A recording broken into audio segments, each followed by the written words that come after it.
Albertian Institute of Science and Technology. Make engineers, not just engineering graduates. Hello students, myself Anu Anthony, Department of EC from Albertian Institute of Science and Technology.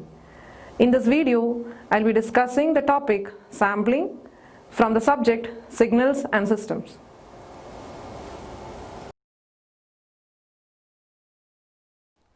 Objective of this session is to study the concepts of sampling and the reconstruction of signals. So after this session, you will be able to explain the sampling process, sampling theorem, and also the reconstruction process. The topics discussed will be what is sampling, the need for sampling, the sampling process, about sampling theorem, the proof of sampling theorem, the concept of aliasing, and also the reconstruction process. So first we will discuss what is sampling. In signal processing terms, sampling is the reduction of a continuous time signal to a discrete time signal. The most common example is a sound signal.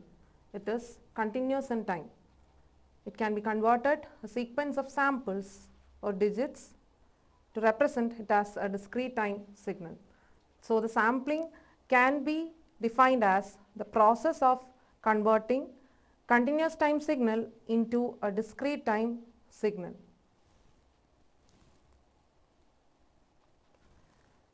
Next, why we need sampling? We know the real world signals are analog signals. Our voice signal, an ECG signal, these are all continuous in nature. So over the past few decades, the digital technology has developed in a way that it resulted in the availability of inexpensive, lightweight, programmable, and easily reproducible discrete time systems. To exploit the immense possibilities of processing digital signals, sampling is employed. So sampling is employed to convert a continuous time signal to a discrete time signal. Here we will discuss the sampling process. Here you can see the analog signal x of t.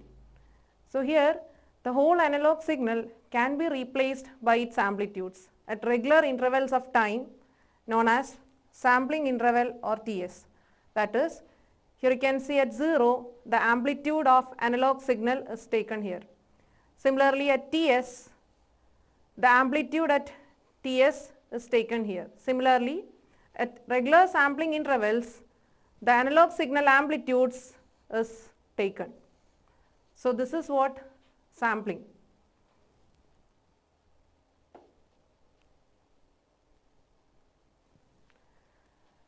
But here there is a problem.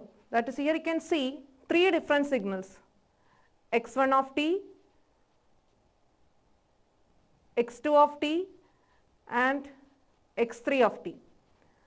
Here if you notice, if you consider the sampling instant 2t, you can see the three sample values are same. That is, x1 of 2t same as x2 of 2t, and it's also same as x3 of 2t. Again, if you consider another sampling instant t, here you can see all the three signal sample values are same.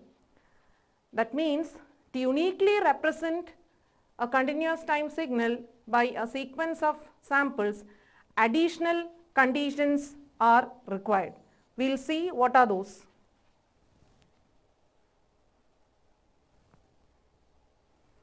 It is given by or stated using sampling theorem. According to sampling theorem, any continuous time signal x of t whose spectrum is band limited can be completely represented by its samples and can be uniquely reconstructed if the sampling frequency is greater than or equal to twice the highest frequency present in the signal. That is, if sampling frequency is fs and the highest frequency present in the signal is fm, the condition is Fs should be greater than or equal to twice Fm. Here you can see the additional conditions, that is spectrum must be band limited for uniquely representing a signal by its samples. Also, Fs must be greater than or equal to twice Fm for uniquely reconstructing the signal using its samples. We will see those in detail. So the first condition is that signal must be band limited, which means the input signal Fourier transform is 0 outside a finite band of frequencies. Here you can see the input spectrum is band limited from minus Fm to Fm. Outside this finite band of frequencies, the spectrum is 0. Here it is mathematically represented as x of j omega is equal to 0 when omega is greater than omega m. So before discussing the second condition, we will see this figure. Here you can see this particular analog signal is represented by samples using two different sampling intervals. Here the samples are placed a bit far apart, but here the samples are placed close together. So here if we convert the sample signals back to analog signal, can you tell me which one would be the closest the original signal A? Yes, the best answer will be C. The samples shown in figure C will be more similar to the original signal A. With this, we can formulate the second condition, that is, if samples are taken sufficiently close together, or if the sampling interval Ts is small enough in relation to the highest frequency present in the signal, then the samples uniquely specify the signal and we can reconstruct it perfectly. So second condition is that the sampling frequency must be greater than or equal to twice Fm. Next we will see the proof of sampling theorem. Here mathematically the sample signal xs of t is represented as the product of input signal x of t and the impulse train delta of t. From the figure given, you can see that analog signal is multiplied with the impulse train to get the samples. Here at each sampling instance, the analog signal is replaced by its equivalent amplitude. Here you can see it's x of 0, here x of t, this will be x of 2t, like that.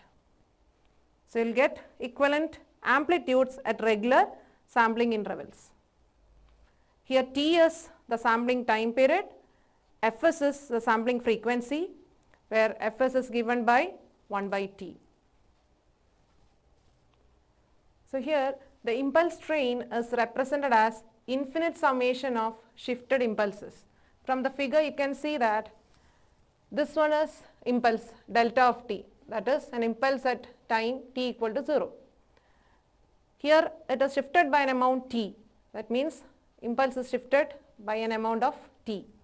Here it is shifted by an amount of 2t, that is impulse is at position 2t. Here it is again shifted by an amount of 3t.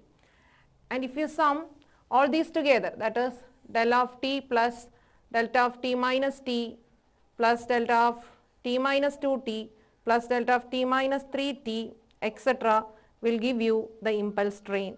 That means delta of t can be represented as infinite summation of shifted impulses. So the sample signal, we can represent it as the product of input signal and impulse train, like this. Here we will apply the multiplication property of Fourier transform. That is, we all know that multiplication in time domain is equivalent to convolution in frequency domain. So here sample signal is represented in time domain as the product of input signal and the impulse train. So Fourier transform of sample signal can be represented as 1 by 2 pi into Fourier transform of input signal convolution Fourier transform of impulse train. So Fourier transform of input signal is represented as x of j omega. We have already seen it is a band limited spectrum as shown in the figure. It is band limited from minus FM to FM. Next, Fourier transform of an impulse train. Fourier transform of an impulse train is again an impulse train. That is, here you can see impulse train. The Fourier transform of impulse train is infinite summation of shifted impulses. It is shifted by sampling frequency omega s.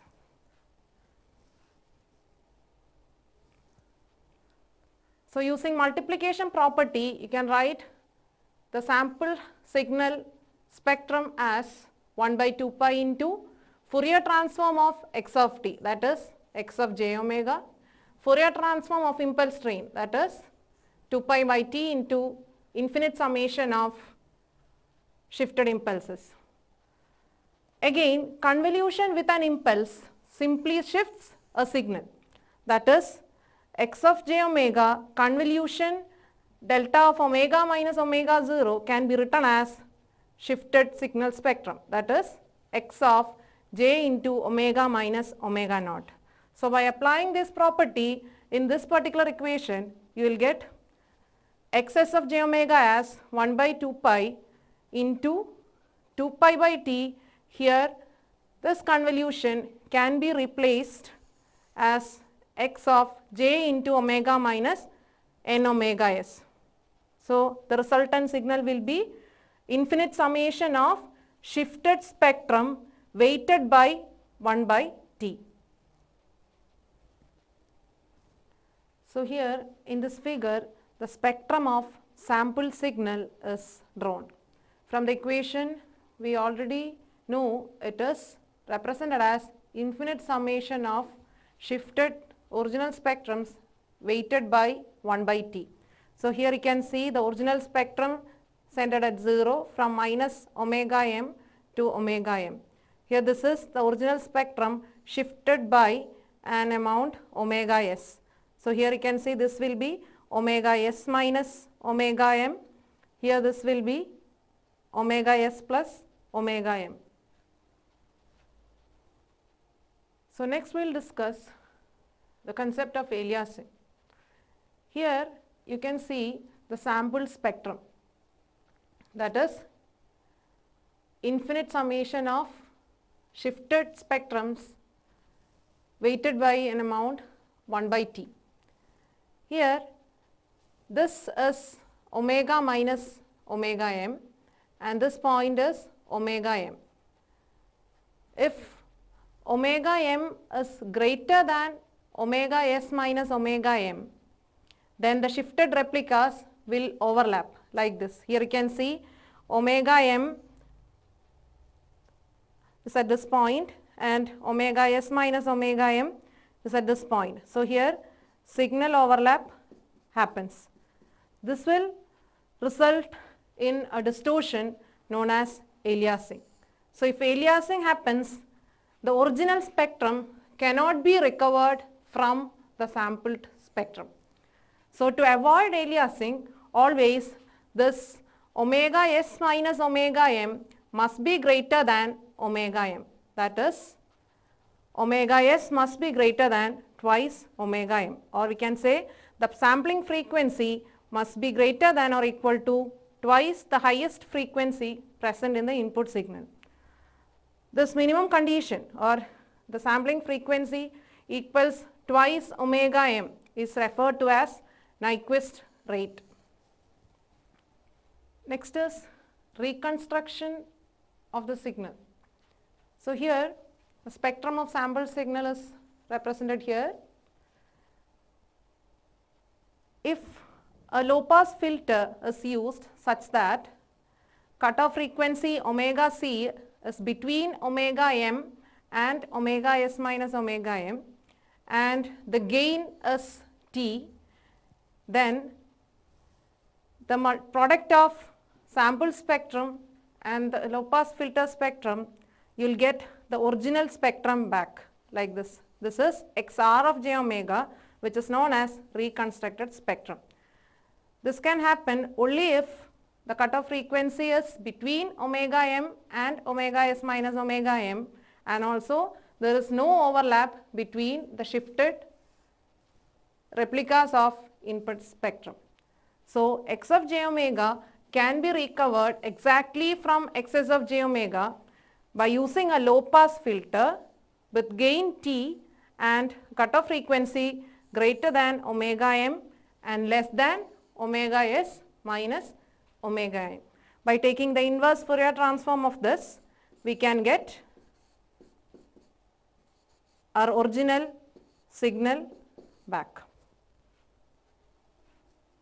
So our last topic is how to reconstruct the original spectrum from the sample spectrum. Here in this figure you can see that omega m is less than omega s minus omega m. If this condition is satisfied, no overlap between shifted replicas of the spectrum. So under this condition we can reconstruct the original spectrum back. That is done by using a low pass filter with cutoff frequency omega c between omega m and omega s minus omega m and with a gain of T. So using a low pass filter you can get this original spectrum back. So here you can see that the reconstructed spectrum, it is same as our original spectrum. So by taking inverse Fourier transform of the reconstructed spectrum, you can get your reconstructed signal which will be same as our input analog signal. So towards the end of the session, we will check how much we have learned. We will try to answer these questions.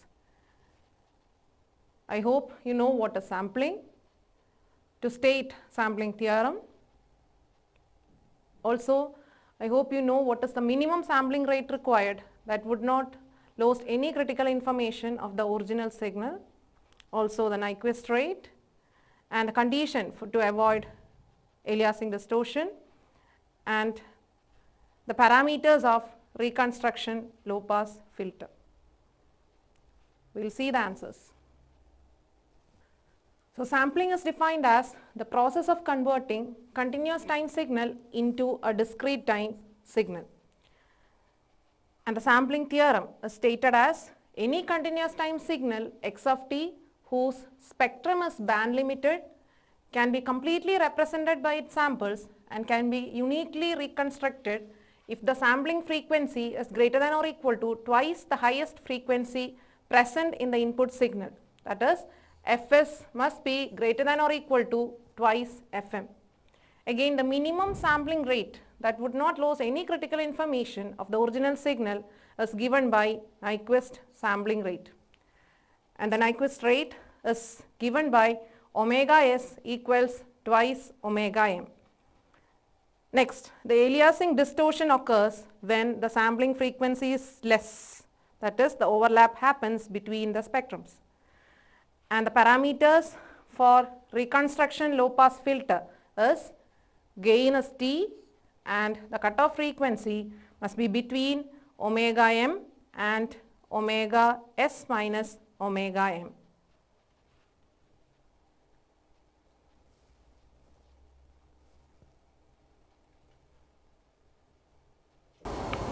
I hope all of you have understood the concept of sampling and the reconstruction process.